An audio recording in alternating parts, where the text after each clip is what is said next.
नमस्कार दर्शकवृन्द, दिनभरका देश विदेशका प्रमुख खबरहरू समेटिएको नेपाल टाइम्सको टप 50 बुलेटिनमा स्वागत छ।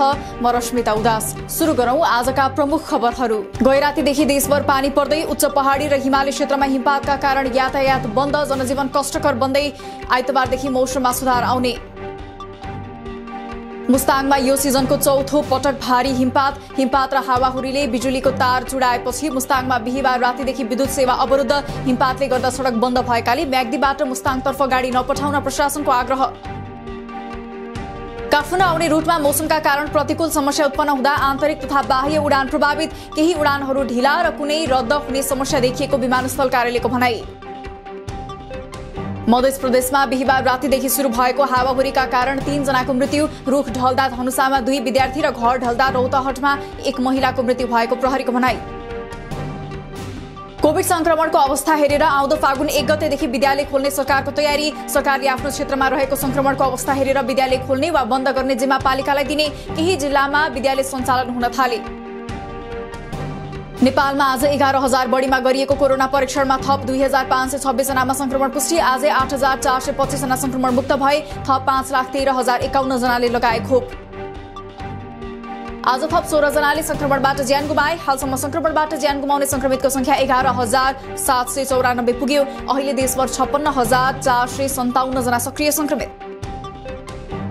कोरोनाको तेस्रो भेरिएन्ट ओमिक्रोनको संक्रमण दर घट्दै गएको स्वास्थ्य मन्त्रालयको भनाई। स्वास्थ्य सतर्कता अपनाएकै कारण यसको संक्रमण दर घटेकाले यसको पालना गर्न पनि सबै नागरिकलाई पुनः सचेत। कोरोना खोप लगाउन अभाव नभएको दावी।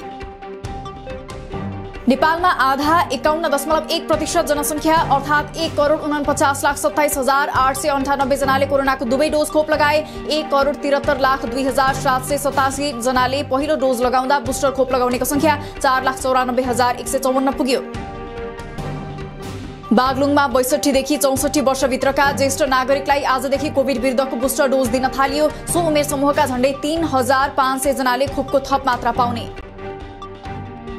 काठमाडौँ उपत्यकामा निजी सवारी साधन चलाउन लगाइएको जोरबिजोर प्रणाली भोलिसम्म यथावत रहने। अब जोरबिजोर प्रणाली के गर्ने भन्नेबारे आइतबार बैठक बसेर संक्रमण दरलाई हेरेर नयाँ निर्णय लिइने प्रशासनको भनाई। मौसम प्रतिकूल भएको भन्दै सीके राउत नेतृत्वको जनमत पार्टीको राजमार्ग केन्द्रित कार्यक्रम स्थगित। लोकमार्ग केन्द्रित कार्यक्रमको सट्टा पालिका केन्द्रित कार्यक्रम गर्न पार्टीको निर्देशन। मौसमले साथ दिए किसानहरूसँग अन्तर्क्रिया गर्न समेत आग्रह। मोरङको उखुबारीमा भेटिएको 2वटा शवसँग जोडिएको अर्को एक शव ललितपुरको थिचोमा खाल्डो खनेर गाडिएको अवस्थामा फेला। आफ्ना साझेदारहरूको हत्या आरोपमा पक्राउ परेका सिराहाका अनिल मण्डल, मोरङका अमित शाह भनिने दिनानाथ सोनार र नासिर आलमलाई प्रहरीद्वारा सार्वजनिक। संघीयता कार्यान्वयन गर्ने क्रममा स्थानीय प्रदेश र केन्द्रलाई समन्वय गर्न राष्ट्रसभाको भूमिका महत्वपूर्ण रहेको राष्ट्रपति विद्यादेवी भण्डारीको भनाई। अर्थतन्त्रलाई बलियो बनाउन सम्बन्धित निकायहरूदेखि प्रत्येक नागरिकले आफ्नो जिम्मेवारी निर्वाह गर्नुपर्ने आवश्यकतामा जोड। अमेरिकी सहायता परियोजना एमसीसी प्रस्ताव संसदमा टेबल गर्न प्रधानमन्त्री शेरबहादुर देउवाको जोडबल। सदनको अवरोध हटाउन र एमसीसी प्रस्ताव अघि बढाउने विषयमा निर्णायक पहल थाल्ने भन्दै अन्य पार्टीसँग परामर्श गर्ने जिम्मेवारी बालकृष्ण खाँड र ज्ञानेन्द्र बहादुर कार्कीलाई। सरकारले स्थानीय तहको चुनावको मिति घोषणा नगरे पनि निर्वाचन आयोग चुनावको तयारीमा जुट्यो। आयोगको तर्फबाट गर्नुपर्ने तयारी भइरहेको तर कतिपय काम मिति घोषणा भएपछि सुरु हुने आयोगको भनाई। प्रदेश 1 का मुख्यमन्त्री राजेन्द्र राईलाई एमाले निकट विद्यार्थी संगठन अनेरा सोभियु र युवा संघका कार्यकर्ताहरूले इटहरीमा कालो झण्डा देखाए। 7 मन्त्रालयलाई विभाजन गरेर 12वटा पुर्याएको भन्दै प्रदेश 1 सरकारको विरोध। प्रदेश 1 सरकारले मन्त्रालयको संख्या बढाएर 12 पुर्याएकोमा प्रमुख विपक्षी दल नेकपा एमालेको विरोध। प्रदेश सरकार जनविरोधी र वाहियात रहेको आरोप। बजेटको आकार दोब्बरले वृद्धि गरी विकास र राहत अभियानलाई तीव्रता दिन पनि आग्रह। माओवादी केन्द्रबाट मन्त्रीको नाम टुङ्गो लागेपछि आइतबार सरकारलाई पूर्णता दिने कर्णाली प्रदेशका मुख्यमन्त्री जीवनबहादुर शाहीको तयारी। माओवादीले 3, कांग्रेसले मुख्यमन्त्री सहित 3 र एकीकृत समाजवादीले 2 मन्त्रालय लिने सहमति नजिक पुगेको अनुमान। कर्णाली प्रदेशमा गैर सांसदलाई मन्त्री बनाउन खोजिएपछि माओवादी केन्द्रमा असन्तुष्टि देखियो। जीवनबहादुर शाही नेतृत्वको प्रदेश सरकारमा गणेश प्रसाद सिंह र गैर सांसद छिरिङ डमडोल लामा कार्चेनलाई मन्त्री बनाउने माओवादी केन्द्रको तयारी। लुम्बिनी प्रदेश सरकार परिवर्तनसँगै प्रदेशसभाका गतिविधि शून्य प्राय। स्थापनाको पहिलो र दोस्रो वर्षमा कानून निर्माणमा सक्रियता देखाएको प्रदेशसभा यस वर्ष निष्क्रिय। प्रदेशसभा बिजनेस विहीन भएपछि थप विधेयक निर्माण गर्ने सरकारको तयारी। सामुदायिक वनको स्वायत्तता कायम गर्न माग गर्दै सामुदायिक वन उपभोक्ता महासंघद्वारा विरोध प्रदर्शन। समुदायले संरक्षण गरेको स्रोतलाई सरकारले आफ्नो नियन्त्रणमा लिने ध्येयबाट नियमावलीको प्रस्ताव ल्याएको आरोप। माग 28 सम्म ऐन नसच्याए फरक ढंगबाट देशभर आन्दोलन गर्ने चेतावनी। सर्वोच्च अदालतको अन्तरिम आदेशका कारण रोकिएको लोकसेवा आयोगको शाखा अधिकृतको लिखित परीक्षा तत्काल सुरु नहुने, सर्वोच्चमै विचाराधीन अरू मुद्दा नटुङ्गिएको भन्दै शाखा अधिकृतको दोस्रो चरणको परीक्षा सुरु गर्न नसक्ने आयोगको निष्कर्ष। दाङमा 151 शिक्षकको दरबन्दी खाली। जिल्लामा प्राथमिक तहमा 122, निम्न माध्यमिक तहमा 23 र माध्यमिक तहमा 6 गरी 151 शिक्षकको दरबन्दी खाली रहेको शिक्षा विकास तथा समन्वय इकाइ कार्यालयको भनाई। पोखरा विश्वविद्यालयले 2 महिनाभित्र शिक्षण अस्पताल सञ्चालन गर्ने। विश्वविद्यालयमा फिजियोथेरापी र अप्टोमेटिभ विषयको अध्यापनको तयारी। विश्वविद्यालयले गण्डकी प्रदेशका मेडिकल कलेजहरूलाई सम्बन्धन दिने र अन्य विश्वविद्यालयमा पढाइ नभएका विषय समावेश गर्ने निर्णय। अख्तियार आयोगद्वारा काठमाडौँ महानगरपालिका 14 का वडा सदस्यले सेवाग्राहीसँग घुस लिएको आरोपमा विशेष अदालत काठमाडौँमा मुद्दा दायर। वडा सदस्य वसन्त महर्जनले सेवाग्राहीसँग 2 लाख लिएको भन्दै मुद्दा दर्ता। ठगी आरोपमा टोखामा रहेको ट्रिपल स्टार इम्प्लोइमेन्ट प्रणालीका सञ्चालक भीम गुरुङ पक्राउ। युएईको ग्लोबल सेक्युरिटी कम्पनीमा रोजगारी लगाइदिने भन्दै 12 जना युवाबाट 7,50,000 का दरले रकम लिएर भिजिट भिजामा पठाई अलपत्र पारेको आरोप। सरकारद्वारा 11 वर्षमा करिब 6,000 कूटनीतिक राहदानी रातो पासपोर्ट जारी। सरकारले हालसम्म 70,36,000 बढी मेसिन रिडेबल पासपोर्ट र करिब 50,000 विद्युतीय पासपोर्ट जारी गरिसकेको विभागको भनाई। आज विश्व क्यान्सर दिवस। क्यान्सरको उपचारमा पहुँचको दूरीलाई बन्द गरौं भन्ने नाराका साथ मनाइयो। बिरामी भएपछि मात्रै अस्पताल जाने बानीलाई त्यागेर बेला बेला स्वास्थ्य जाँच गर्न चिकित्सकहरूको सुझाव। धूम्रपान मध्यपानले क्यान्सरका बिरामीको संख्या घट्न नसकेको उल्लेख।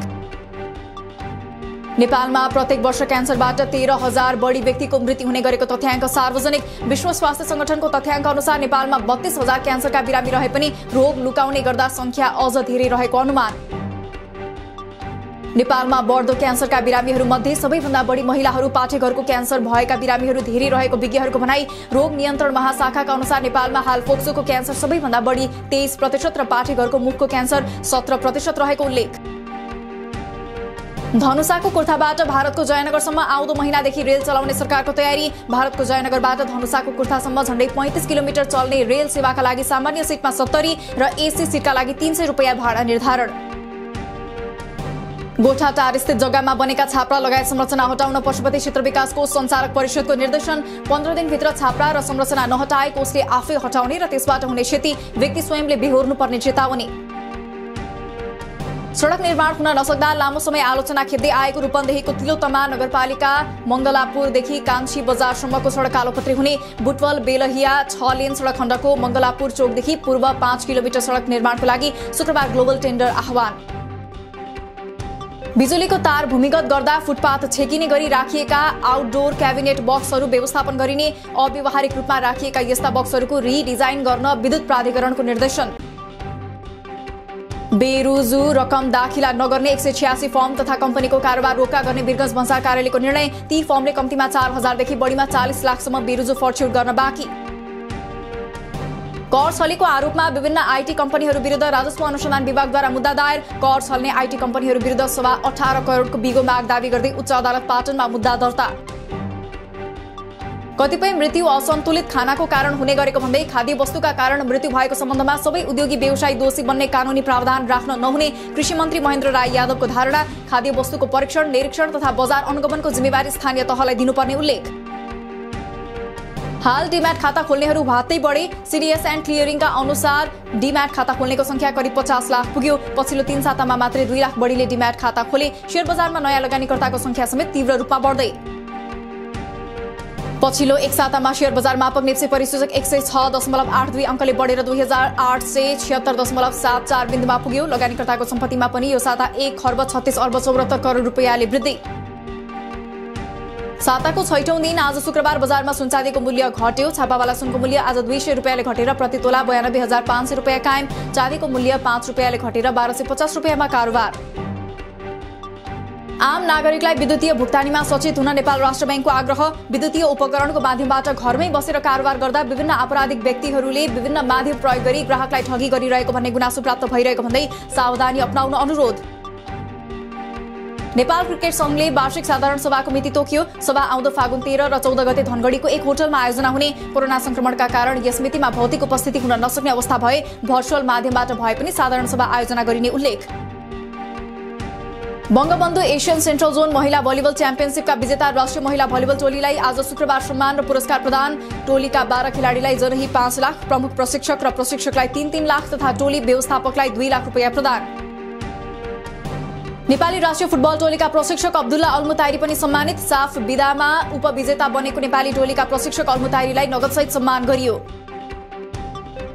चीनमा आजदेखि शीतकालीन ओलम्पिक सुरु। प्रतियोगितामा 91 देशले भाग लिँदै 109 इभेन्ट्समा 2871 खेलाडीले प्रतिस्पर्धा गर्दै अमेरिका, भारत, अस्ट्रेलिया, क्यानाडा लगायतका केही देशद्वारा भने कूटनीतिक बहिष्कार। क्यामरूनमा जारी अफ्रिका कप अफ नेशन्सको फाइनलमा आइतबार इजिप्ट र सेनेगल भिड्ने पक्का भइसक्दा फाइनल एक दिनपछि सार्न इजिप्टका सहायक प्रशिक्षक डिया अल सायदको प्रस्ताव। एक दिन आराम गर्न पाइने तर्क गर्दै आइतबारको सट्टा सोमबार खेल खेलाउनु पर्ने माग। शीतकालीन ओलम्पिकको उद्घाटन समारोहमा सहभागी हुन रुसी राष्ट्रपति भ्लादिमिर पुटिन आज चीन पुगे। ओलम्पिक भ्रमणको बहाना मात्रै भएको र दुई देशबीच द्विपक्षीय तथा अन्तर्राष्ट्रिय विषयमा विस्तृत वार्ता हुने अनुमान। भारतमा अहिले कोरोनाका नयाँ संक्रमितको संख्या घट्दै 24 घण्टामा थप 1,49,569 जनामा कोरोना संक्रमण पुष्टि हुँदा थप 1,072 जनाको मृत्यु। मृतकको संख्या 5 लाख नाग्यो। रुसमा 24 घण्टामा एकै दिन हालसम्मकै सर्वाधिक 1,55,000 बढी संक्रमित फेला। र उत्तरी सिरियामा अमेरिकाले गरेको एउटा कारबाहीमा इस्लामिक स्टेट आइएस समूहका वरिष्ठ उपप्रमुख Abu Ibrahim al Hashimi al Qurashi मारिए। अमेरिकी विशेष दलका सैनिकले घेरा हालेपछि कुरेशी आफैले विस्फोटन गराएर आफूसहित 13 जनाको ज्यान लिएको दाबी।